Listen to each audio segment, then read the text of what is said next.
The story begins on Mustafar. Heat was radiating out of Mustafar's fiery rivers. Above, Vader was desperately holding on. He was trying to climb up the hill, but it was impossible. Not with all of his limbs gone. He was going in and out of consciousness, desperately trying to hold on a little while longer, desperately hoping that someone or something would show up and save him. His anger was keeping him together, keeping him alive so he could feel every second of the burning pain he inflicted upon himself. His arrogance causes this. Nothing else but his own arrogance. Suddenly, Vader heard a loud screeching noise. It was a ship, a large one. The engine growled in such a low tone that it had to be big. The shadow swallowed him for a second as the ship flew past him, but he couldn't hold on any longer. Palpatine could still feel Vader. He needs to act immediately. He was losing his connection to Vader. He had to be in trouble. Palpatine rushed, trusting in Vader and the Force to show him the right way. And there he was, lying on his back, scarred and deformed. "Get the medical capsule immediately!" Palpatine barked. Slowly, he made his way towards Vader, holding his hand near his forehead. But now on it, his skin was boiling hot. When Vader woke up, he felt nothing. Everything was quiet. There was no pain, no suffering. It just felt weird. He tried moving his body, and parts of him responded, but not the way he remembered. It was so weird,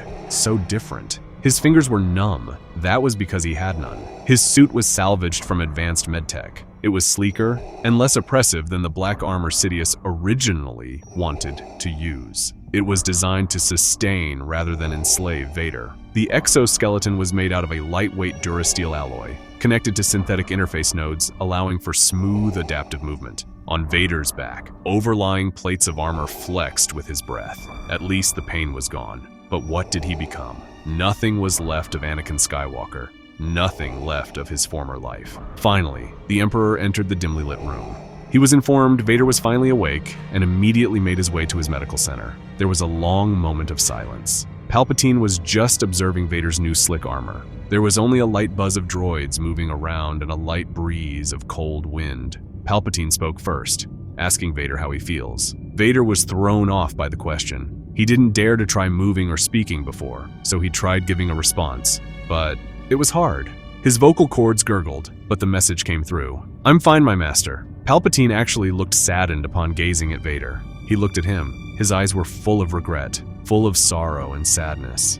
He looked at Vader with his compassionate look, the one he perfected through the Clone Wars, but this time, it was actually real. Palpatine really cared for Vader. He knew him since he was a small boy, and what Kenobi did to him will not go unpunished. Vader spoke again. "Padme, is she all right?" Palpatine's face seemed to sadden even more as he replied that he doesn't know where Padme is. Kenobi probably took her. She probably didn't survive the trip.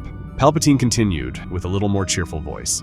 "When you left for Mustafar, Vader, I started studying the ancient Sith ways of immortality. If we work together, I'm sure we could bring her back." Vader's face softened upon hearing these words, a sign of relief on his face. "Rest now, Vader. The future is bright, but you need to get your strength back." And so Palpatine left. He didn't want to admit it to himself, but he was actually saddened by the loss of Padme. She meant so much to Anakin. It really was a tragedy. Palpatine closed his eyes and looked into his thoughts and his feelings. Why does he care so much? It's better for Vader this way anyway. Only through the loss of Padme can he embrace his full potential. But then Palpatine realized, although he is the Sith Lord, the one that controls the entire galaxy, the one that killed off the entire Jedi Order, he still cared for Anakin. In a sense, he was like his son. He knew him since he was a small boy. He mentored him and stood by him.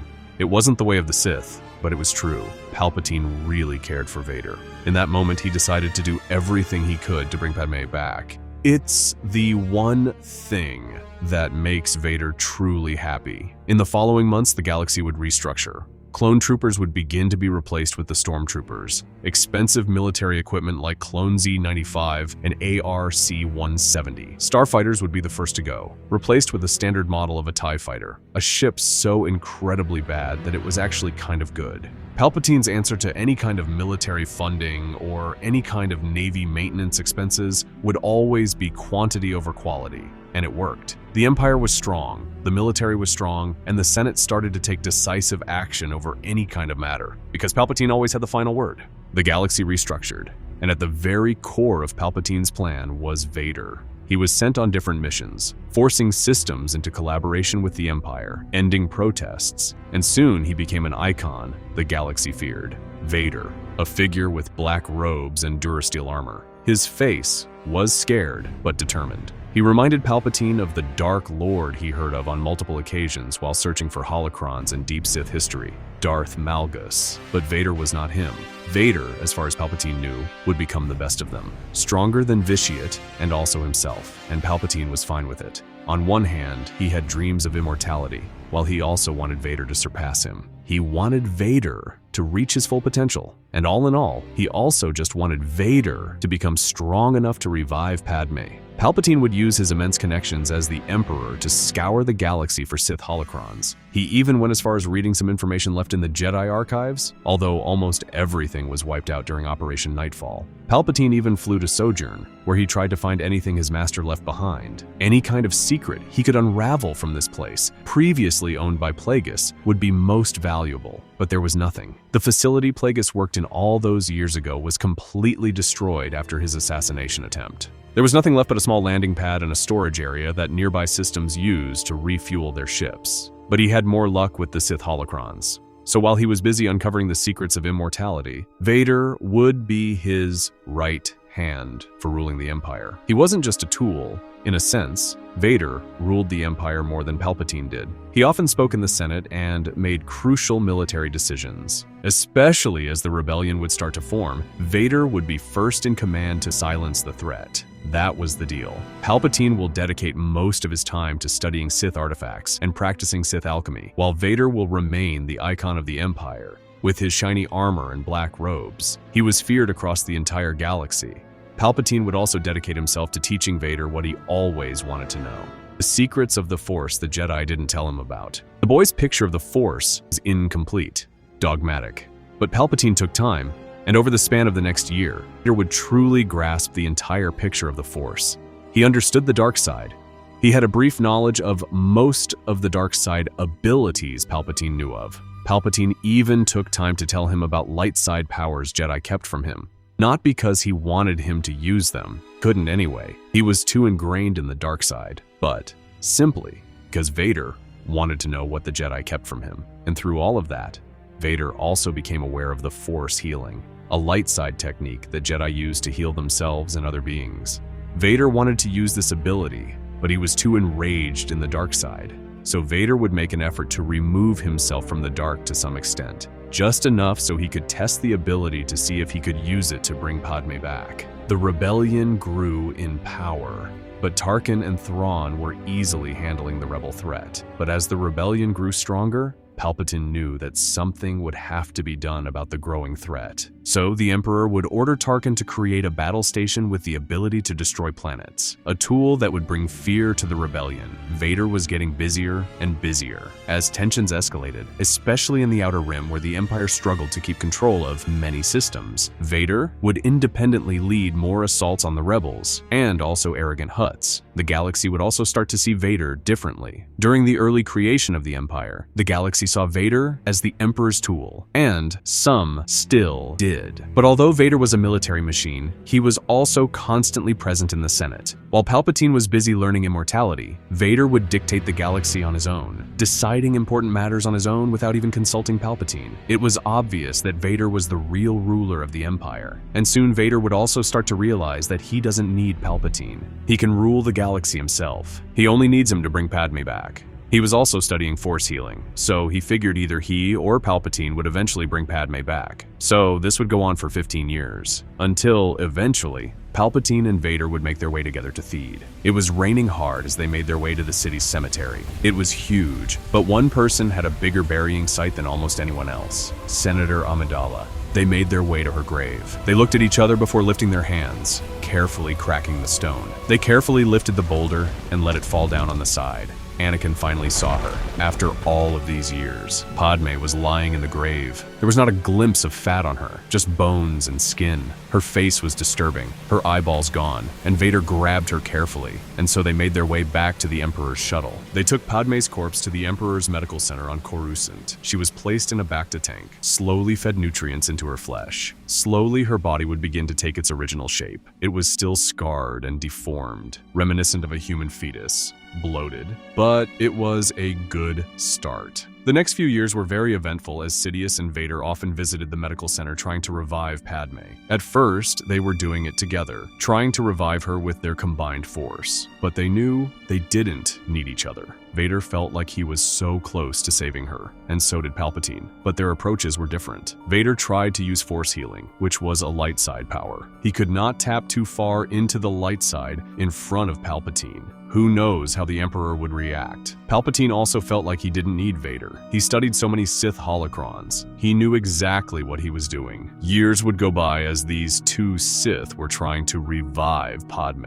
Around 5 years later, a young rogue pilot recently destroyed the Emperor's most prized possession, the Death Star. Vader would fight Obi-Wan and strike him down. Palpatine was extremely angry about the destruction of the Death Star. It was his most prized possession, but he wasn't mad at Vader. He did what he could. The question was, who was the young pilot so skilled to make a shot like that? Eventually, Boba Fett learned the pilot's last name, Skywalker. When Vader learned that his son was still alive, he was conflicted. He didn't know what to think of it. All he knew was that if he could somehow bring him to the dark side and somehow revive Padme, he would feel complete again. It was only a distant dream of Vader's, but it was something that made him hold on. If he could only accomplish these two things, if only. Another year would go by. Then one day, Padme would open her eyes. She was in a Bacta tank. Outside the tank, Palpatine stood, most pleased. She looked on in horror as the Emperor made his way out of the room. Her mind was racing in horror. Empire, Mustafar,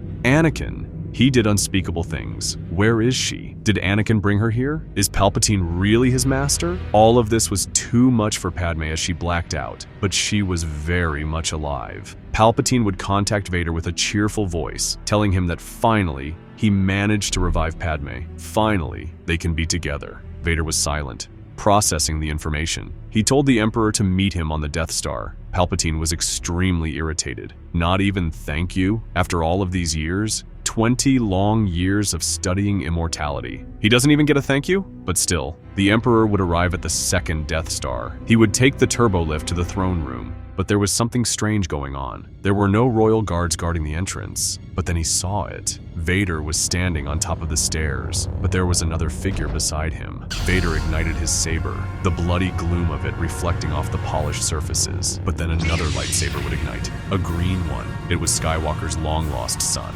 Vader turned on him. After everything, Vader turned on him. Palpatine was mad. He made the same mistake Plagueis did. It's ironic. He learned the path to immortality. But unfortunately, he taught his apprentice everything he knew, and now he will be killed by a much stronger rival. He turned in panic trying to escape, but the turbo lift was blocked. Vader and Luke made their way towards the Emperor. The Emperor blasted forks of lightning towards them.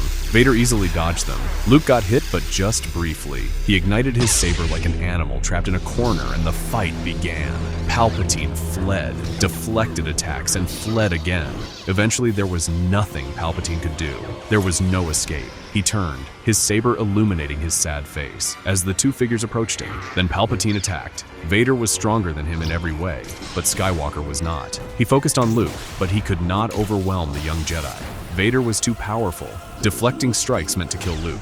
Palpatine was pushed back by Vader's unrelenting force, betrayed by his apprentice, by his friend. There were no guards trying to help him. Vader forbade it. He was in control. The Emperor was completely alone, and a red and green saber came crashing down on him. With one last push, one last burst of anger, sadness, and betrayal, lightning exploded from his fingers, sending Luke flying through the room. But Vader stood tall, and he deflected the lightning back.